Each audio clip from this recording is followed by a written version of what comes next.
الرحمن الرحیم۔ السلام علیکم ناظرین، آج ہم بات کرنے والے ہیں بجٹ پہ کہ بجٹ 2023 اور 24 میں کیا کیا ان لوگوں نے جو نئی حکومت ہے کیا عوام پہ کون کون سے بم گرانے جا رہی ہے 2023 اور 24 کے بجٹ میں جو 1 جولائی سے لاگو ہوگا اس ملک پہ۔ وہ بجٹ جو ان لوگوں نے 35% GDP ریٹ رکھا ہوا ہے، ٹارگٹ ڈیفنس کے لیے کیا کیا رکھا گیا ہے، امپلائیز کے کتنے امپلائیز میں اور کون سے امپلائیز کے اس میں انکریز کیے گئے ہیں، پینشن میں کیا کیا انکریز کیا گیا ہے، کتنی انکریز کی گئی ہے، IMF کی کنڈیشن کیا ہے، PM شہباز شریف نے اس پہ کیا بات کی اور ورلڈ بینک اس پہ کیا کہتی ہے۔ تو چلو ناظرین، ابھی ہم شروع کرتے ہیں سب سے پہلے شہباز شریف سے، اور اس کے ساتھ ساتھ اس کے بعد ہم بتائیں گے منظور پشتین جو کوئٹہ آیا اور جو مسنگ پرسنز کے جو کیمپ تھا پریس کلب کے باہر، وہاں پہ اپنا خطاب بھی کیا کل، اور اس نے کیا بات کی تو وہ بھی ہم آپ لوگوں کے ساتھ شیئر کریں گے۔ تو ابھی آپ رہیں ہمارے ساتھ۔ سب سے پہلے آتے ہیں ہم بجٹ کی طرف۔ بجٹ 2022 اور 23 میں ان لوگوں نے جو بجٹ پیش کیا گیا ہے اس پہ ان لوگوں نے وفاقی حکومت نے 3000 ارب روپے ادا کرنے ہوں گے، یعنی وفاقی خسارہ جو ہے 7573%، 7.2% منفی ہوگا۔ یہ خسارہ جو ہے گزشتہ مالی سال کے بجٹ خسارے سے 82% زائد ہے، اور اس خسارے یعنی پاکستان جتنا ٹیکس جمع کرتا ہے اس سے زائد 1000 ارب روپے یا کچھ سے زائد ادا کرے گا، اور یہ ملکی تاریخ میں پہلی دفعہ ایسا ہو رہا ہے جتنا ٹیکس وفاق جمع کرے گا اس سے زیادہ وہ سود کی مد میں دے گا۔ تو ناظرین چلو ابھی ہم لوگ اس کو آپ لوگوں کے ساتھ ڈسکس کرتے ہیں، مکمل تفصیل کے ساتھ یہ ڈسکس کرتے ہیں اور آپ لوگوں کو بتاتے ہیں کہ یہ خسارہ کتنا ہے اور کیا وفاق نے جو PDM کی گورنمنٹ ہے مل کے ان لوگوں نے کیا ایسا بڑا وہ لایا ہے عوام کے اوپر جو بمب گرایا ہے، وہ سب آپ لوگوں کے ساتھ ڈسکس کریں گے، ہمارے ساتھ رہے۔ سب سے پہلے ہم آتے ہیں ہم ڈیفنس کی طرف۔ ڈیفنس کے لیے 1804 بلین روپیز ان لوگوں نے رکھے ہیں۔ تو گورنمنٹ نے ڈیفنس کے لیے جو پورا سالانہ بجٹ ہے 1804% رکھا ہے، بلین روپیز رکھا ہے، اور جو گورنمنٹ امپلائیز ہے ان کے اس میں جو 1 سے لے کر 17 گریڈ تک ہے ان کے لیے جو ہے 35% اضافہ کیا گیا ہے، اور جو 18 سے 17 کے بعد 22 گریڈ تک جتنے افسرز ہیں ان کے لیے 30% انکریز کی گئی ہے سیلری، اور اس کے بعد ایکسپینڈیچر جو ہے جو گورنمنٹ کا ایکسپینڈیچر ہے جتنا سب کچھ پورے سالانہ حساب سے وہ لگتا ہے، تو اس میں 13,320 بلین روپیز ان لوگوں نے رکھے ہوئے ہیں، اور اس میں جو 5% ایجوکیشن کے لیے رکھے ہیں، اور جو ہیلتھ ہے اس کے لیے 6-7% ہے کہ 10% اس کے لیے رکھے ہوئے ہیں۔ IMF کی جو کنڈیشن ہے، IMF نے کنڈیشن یہ رکھی ہے کہ جتنے بھی انرجی کرائسس ہوں گے تو مطلب بجلی، گیس، یہ تمام چیزیں جو ہیں ان پہ سبسڈی نہ دی جائے، ان سب سے سبسڈی ختم کر دی گئی ہے، اور اس کے علاوہ جو ٹیکسز ہے اس میں اضافہ کر دیا گیا ہے۔ اور اس کے ساتھ ساتھ شہباز شریف نے جو بیان دیا ہے اس نے کہا ہے کہ یہ ملکی تاریخ میں سب سے بڑا ایک ہمارا جو بجٹ ہے ہم نے پیش کر دیا ہے، لیکن اس بجٹ کے پیچھے جو راز ہے اور یہ جو عوام کے اوپر بم گرائے گئے ہیں وہ کیا ہے، وہ ہم آپ لوگوں کے ساتھ ڈسکس کرتے ہیں۔ اور تو ابھی ہم آتے ہیں سب سے پہلے کہ اس جو پیش کردہ بجٹ ہے ان لوگوں نے GDP ریٹ جو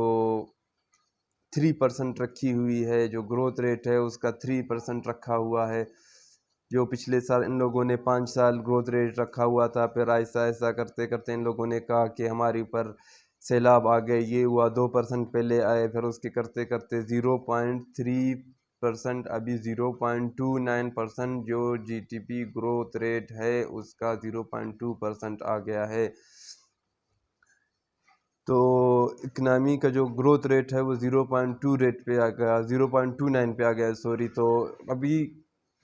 یہ لوگ جو کر رہے ہیں، اور اس کے ساتھ ساتھ یہ جو پیش کردہ بجٹ ہے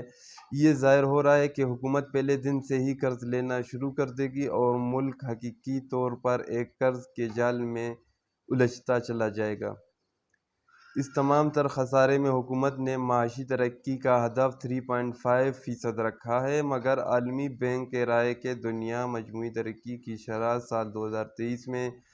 پوری دنیا میں جو 2023 کا جو مجموعی شرح ہے وہ 2.1% ہے۔ تو پاکستان کس طرح اور کن وجوہات کی بنا پر 1.4% ترقی کر سکتا ہے دنیا سے بڑھ کر؟ پوری دنیا کا جو مجموعی شرح ہے 2.1% 2.4% تک متوقع ہے آنے والے سال میں، لیکن جو یہ شہباز حکومت ہے انہوں نے 1.7% زیادہ پوری دنیا سے بڑھ کر دکھایا ہے کہ ہم لوگ پوری دنیا سے بڑھ کر ترقی کریں گے۔ اور اس کا جواب وزیر خزانہ اسحاق ڈار نے جو بجٹ پیش کیا پرنسپل کانفرنس میں، یہ کہہ دیا کہ اگر پی ایس ڈی پر صحیح طریقے سے عمل کیا اور شفافیت کے ساتھ سرمایہ کاری کی تو اہداف حاصل کرنے میں کامیاب رہیں گے اور 3.5% کی شرح نمو حاصل کر رہیں گے۔ اور یہ ابھی ان لوگوں کے اپنے ایک چال ہے، ایک طریقے ہیں، کہیں گے اس طریقے سے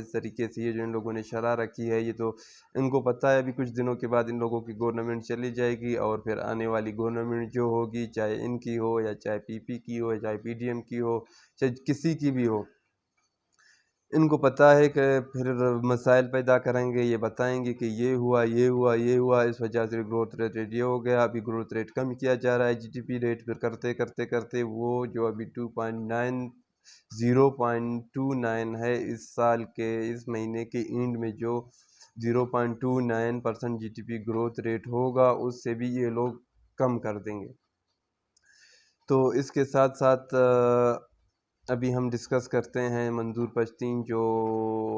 9 تاریخ کو آگے کوئٹہ سمنگلی پہ، جو سمنگلی ایک گاؤں ہے کوئٹہ سے بالکل ٹچ، وہاں پہ اس نے ایک بہت بڑا جلسہ کیا، بہت سے لوگ آئے وہاں پہ جمع ہوئے، تو جو پشتون ہیں ان لوگوں نے اسے ویلکم کیا، پھر آئے وہ کوئٹہ پریس کلب کے باہر جو مسنگ پرسن کا کیمپ لگایا ہوا ہے، تو آگے ان کے جو بہنیں تھیں مائیں تھیں ان کے ساتھ بیان کیا اور اتحاد کرنے کا اعلان کیا کہ میں جو مسنگ پرسن ہیں بلوچ کی ان کے ساتھ اتحاد کرتا ہوں، بلوچ قوم کے ساتھ، اور اس کے ساتھ ساتھ اور انہیں یہ بتایا کہ جب تک ہم ایک ساتھ نہیں ہوں گے ہمارا جو ٹارگٹ ہے، جو پشتون اور جو بلوچ ہے ان پہ جو مظالم ہو رہے ہیں ان کا جو ٹارگٹ ہے، جو لوگ ان کو ٹارگٹ کر رہے ہیں وہ ایک ہی ہے۔ تو اس کے ساتھ ساتھ ابھی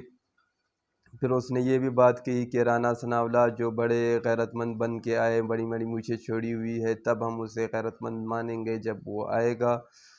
وہ آ کے اس نے یہ بات کی کہ میں آپ لوگوں کے مسنگ پرسن کے معاملہ حل کرتا ہوں، آپ لوگوں کے بندے مل جائیں گے، سب کچھ ہوگا، لیکن اس طرح نہیں ہوا۔ انہوں نے کہا کہ مونچھیں چھوڑنے سے غیرت مند بندہ نہیں بنتا۔ رانا ثناءاللہ کو اس نے نام لے کے پکارا اور کہا کہ رانا ثناءاللہ غیرت اس ٹائم ہوگی، غیرت مند ہم آپ کو اس ٹائم مانیں گے جب آپ یہ مسائل مسنگ پرسن کے حل کریں گے۔ اور اس نے رانا ثناءاللہ کو کہا کہ آپ کا کوئی بھی تک نہیں بنتا، کوئی بھی ایسا وہ نہیں بنتا کہ جو آپ مسنگ پرسن کو رہا کروا سکیں، کیونکہ آپ کی خود ہی ڈوریں کسی اور کے ہاتھوں میں ہیں۔ تو اس کے ساتھ ساتھ وہ آئے پھرے کوئٹہ میں تو واپس چلے بھی گئے، جو مسنگ پرسن کا تھا ان کے ساتھ اتحاد کیا اور کہا کہ ہم مل کر اس بات کو آگے لے جائیں گے اور جو حکومت ہے اس کے ساتھ رکھیں گے کہ مسنگ پرسن کا معاملہ حل کیا جائے جلد از جلد۔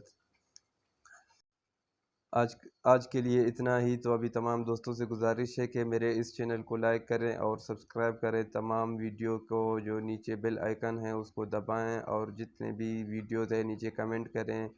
اور میں بھی آنے والے ٹائم میں کچھ دنوں بعد اپنے کچھ نمبرز بھی آپ لوگوں کو نیچے واٹس ایپ کے دے دوں گا، چاہے کوئٹہ میں اور کہیں سے بھی کسی کو کوئی مسئلہ ہو تو وہ مجھے واٹس ایپ پہ میسج کرے، میں آپ لوگوں کی آواز یوٹیوب کے ذریعے اور سوشل میڈیا کے ذریعے آگے پھیلاؤں گا۔